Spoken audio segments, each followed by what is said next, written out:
talk about Kirk Campbell, Michigan's OC and quarterbacks coach. He gives his press conference on Tuesday as well. And we have to start with this.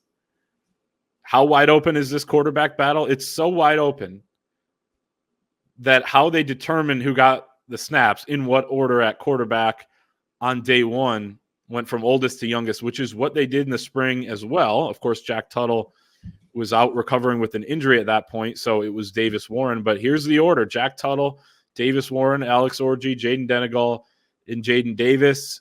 Don't know if they included walk-ons with that, but that's the order right now in terms of who got the reps. It's not the depth chart or anything. It sounds like it's pretty wide open there. They'll all get reps with the ones at some point. That also tells me how open this thing is, because you only have a finite amount of reps. You know, if you do have, and of course, more guys are going to get more first-team reps than others, but if you're actually going to give some first-team reps to guys that, you know, to 5 guys, then that tells me that you're still really searching and trying to figure out what this is going to look like. Yeah, and that development, the oldest to youngest thing, again, I wrote about this yesterday. Like, it doesn't matter. Like, ultimately, it's just a starting point for the first day. They could have determined that by playing rock, paper, scissors. They could have determined that by going in alphabetical order. There's any number of ways to do that. And which is, this next part has been kind of a common theme of this week in terms of different narratives, but you know, rival fan bases take that as low-hanging fruit and twist it and distort it and oh, they don't, you know, they're so unsure that they're just going with the oldest guy in the room, which ultimately, like, that might happen because Jack Tuttle could win this job. But you know, you start somewhere, and then the data points that you get from the battle will determine who gets what. And I don't think that that's controversial. Now, it's a little bit different from quarterback battles that Michigan's had in the past, in that we've never seen one that has, it's really 3 contenders. But when you say that all 5 guys are going to get reps with the ones, I mean, it's technically open to all 5. We think it'll be focused on Davis Warren, Alex Orji, Jack Tuttle in no particular order, with most likely Tuttle and Orji being who it comes down to in that last week of camp. But the other thing Kirk Campbell says, they're going to take time with it. This could go, you know, you want to have a starter by that first game, of course. But just remember this, like, with where we're at now, you know, everyone wants answers to questions as soon as they can possibly get them. I would just say this, and I wrote this as well. You know, 2 weeks into fall camp in the 2022 season, Caden McNamara is probably locked in as your starter.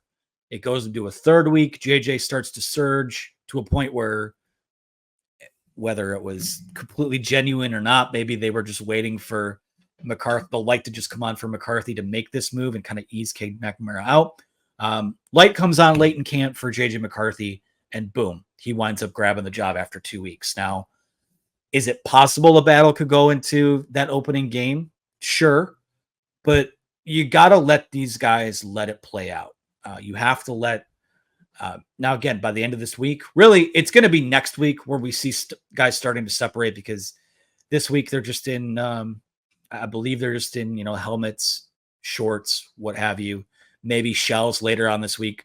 Full pads, I assume, at some point early next week go on. And once that happens, then you have guys start to fade away, or you have guys that start to separate. So if you're looking for 2 weeks from now for us to come on here and say, yeah, I mean, it's this guy without question who starts the opener, I don't know that we'll be there yet. But I think by the end of next week, you want to probably get it down to who those 3 guys might be. Maybe 2 guys stand out. Maybe 1 guy stands out above all of them. But I think what's pretty clear at this point is that, you know, we're not, pardon my French, we're not bullshitting you when we say we don't know who the starter is going to be. Like, Michigan doesn't know who the starter is going to be yet. And we'll just have to wait and see how it goes. It's scary. The unknown can be fun, but it's kind of scary when it comes to the most consequential position in the sport. But that's where we're at right now.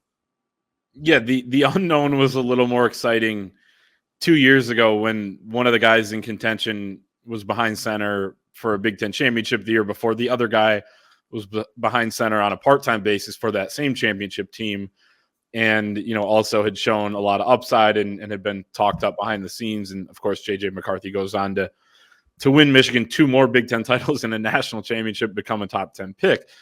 We didn't know all that was going to happen at the time or any of it, right? No man knows the future, but man, it was a little bit more exciting, I think. And that's why Michigan fans are a little bit angsty about this, but it's the situation they're in right now. And they seem confident about what this offense can be. And that's my next point is Kurt Campbell also had confidence about his unit. He was asked, what gives you that confidence that this team can put up 30 to 35 points per game again? And this is his quote. We have a lot of guys coming back who have had a lot of playing time. I just hit on Tyler Morris. If you don't consider him a starter from last year, you better consider Samaj Morgan a starter. If we were in 11 personnel, they were playing in it. If we put a fullback in the game, Max Bredesen started. Then we add Josh Preeb. Yeah, he didn't start here, but he started at Northwestern. Miles Hinton started the season. We have a lot of guys with experience, so that gives you a lot of confidence there. The players we have in this room are so explosive and dynamic. We talk about Colston Loveland, his ability to be explosive, and the other guys I hit on. Excited about who steps up as the explosive outside receiver. We've got a lot of talent in the receiver room, the tight end room, the running back room with Kalel Mullings and Donovan Edwards. I couldn't be any more confident in the ability of those guys. And Kirk Campbell is like a lot of coaches where he's not going to sit here and be like, yeah, we got some big question marks here and big concerns there. But I also don't know that he would, go that deep on his confidence in this unit if he didn't have that. And he has a good point. I mean, there are a lot of players here that have played a lot of football despite not being starters. Now, as Tony Alford said on the In the Trenches podcast this week, yeah, Donovan Edwards is back. Kalel Mullings is there, but they've never been in the role of a featured back before. Donovan Edwards has for 3 games, against Ohio State, Purdue, and TCU in 2022. But on a full-time basis, that hasn't been the case. Kalel Mullings has 50 career carries. So Kirk Campbell has a great point. There's also another level, though, to what those contributions are. You're out there on the field every play now, Samaj Morgan. You're out there on the field every play now, Tyler Morris. Miles Hinton, you have to be not just a starter, but a very good one for Michigan for potentially 17 games and stay healthy. Those are still things that, the next step that some of these guys need to take. And not that they can't take it, because a lot of them haven't had the opportunity to. Like Donovan Edwards, Blake Corum's been there the whole time. So it's not a knock on him, but it's just part of, and he sees these guys more than we do, right? But from the outside looking in, you just have to acknowledge that some of these guys are a little more unproven. Yeah, and that's where, Kirk Campbell also makes the point of the run game in particular is going to look different, but we're going to still do similar things. Like when Blake Corum moves on from Michigan, yes, that means Donovan Edwards is naturally getting more carries, probably the lion's share of the carries, but we'll see. But that doesn't just mean that Donovan Edwards has to become the battering ram that Blake Corum was.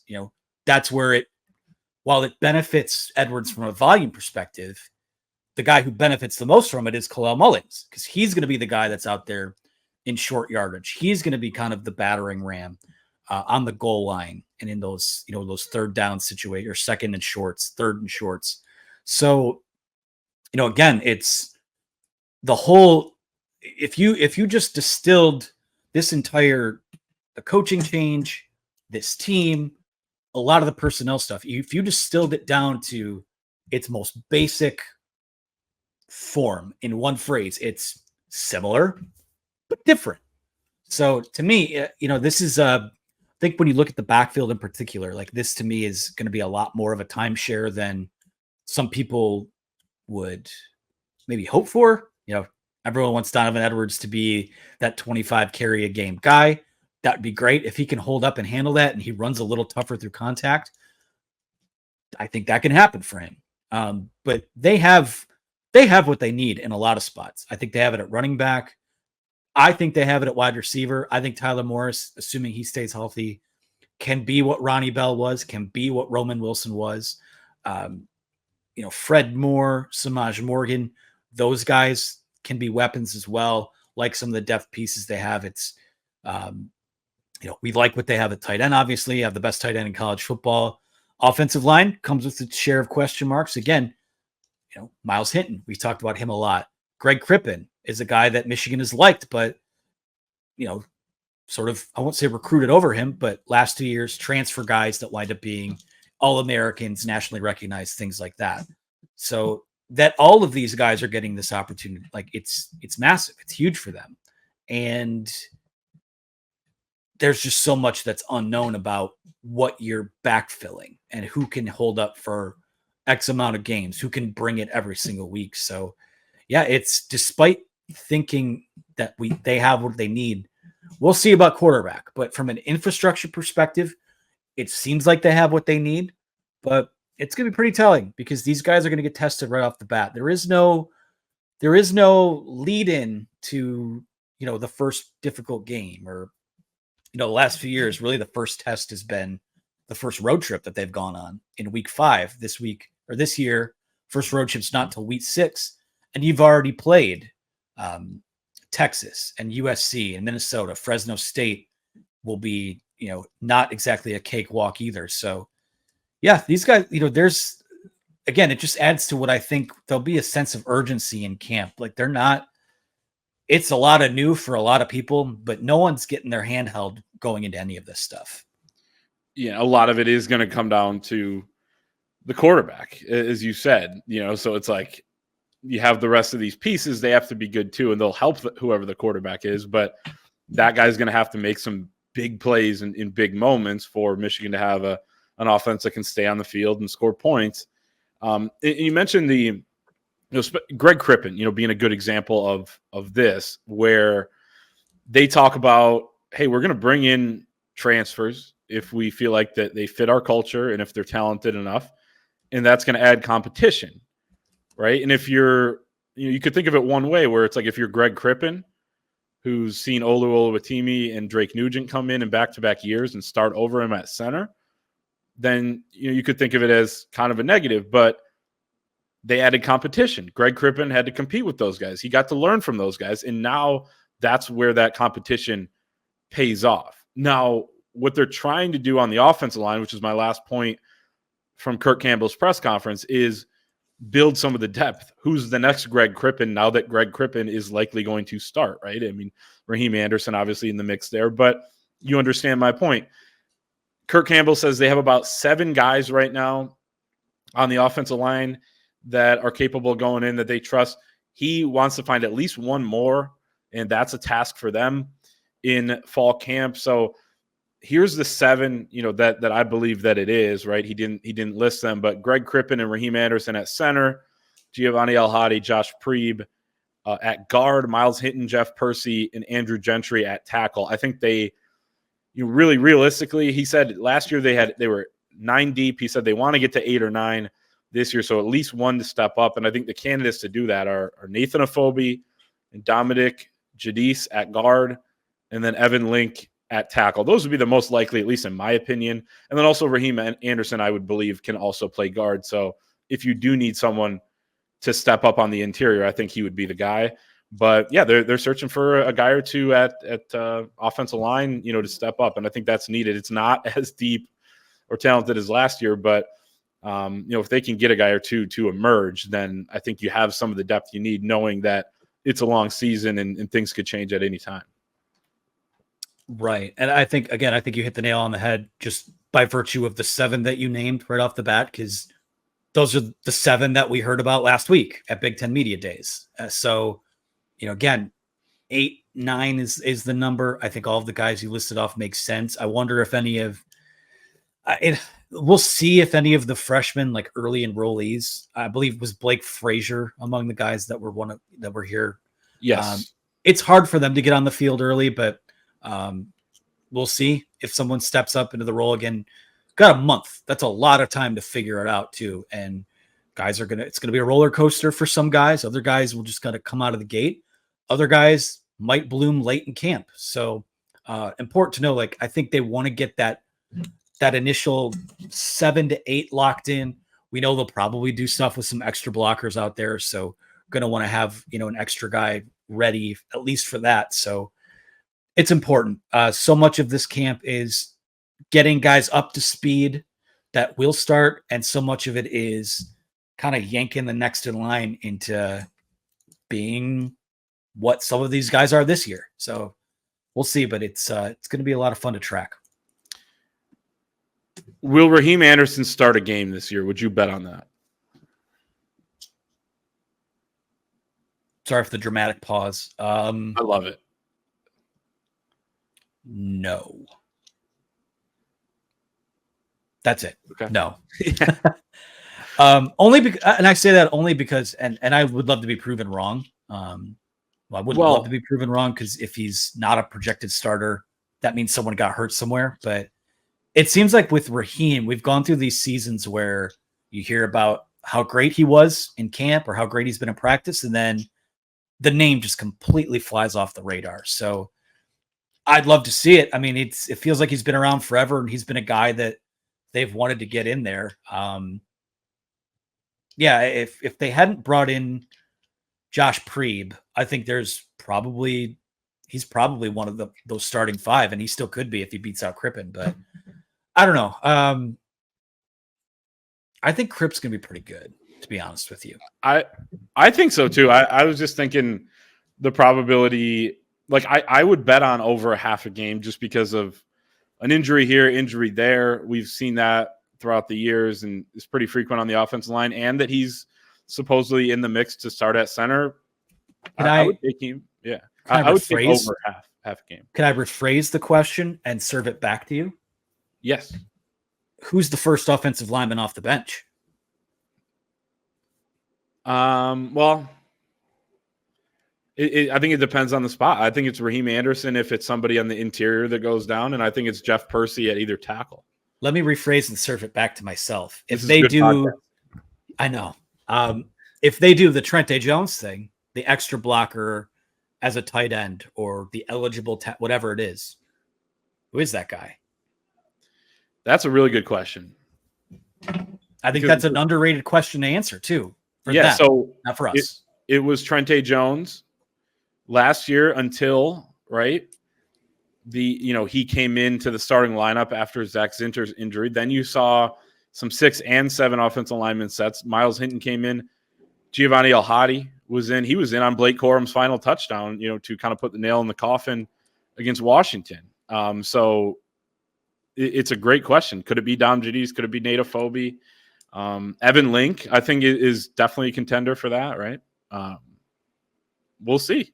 And they're going to use those sets. Sherrone Moore was doing that as an OC. He becomes a head coach. I know it's Kirk Campbell's offense now, but if you think that they're not going to run 6, 7 offensive linemen at a time sometimes, you're crazy now that Sherrone Moore's a head coach. They're definitely going to do that, and they should, because it's part of their identity, and it worked last season. It was one of the big reasons why they beat Penn State, because they went to some of those heavier sets. But can I add a candidate? I see you were looking something up there. Yeah. Extra blocker. Let me just read something from On3.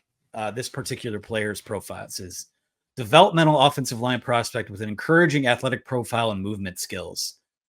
Checks in with a 6'9" wingspan and a 9.75-inch hand, and worked at right tackle for his high school as a junior after playing tight end as a sophomore. I present to you. No, can I guess? Frazier. I was going to guess. Was that what you were going to guess? Yeah, I mean, I was going to say probably Blake Frazier or Andrew Sprague, but that makes sense. I think Blake Frazier could be. Do you want to play him in more than 4 games, though, if he's not a key guy? If you're looking for 8 or 9 guys and he's in that mix, and you could find a role for him, because the eligible tackle is a role in the Michigan offense, assuming that they keep what they've been doing. I just wonder. I'm just having fun with it, but I think that would be something to maybe keep an eye on. Yeah, especially since he was an early enrollee. No, I like that. I think he started for one of the teams in the spring game, or came in pretty early in the game. Obviously, doesn't mean a ton. They didn't play the starters that much, but he's definitely a candidate to jump into that mix, right? In the depth that they're looking for. It's wide open, right? As you said earlier, these guys have the license and the ability to do that.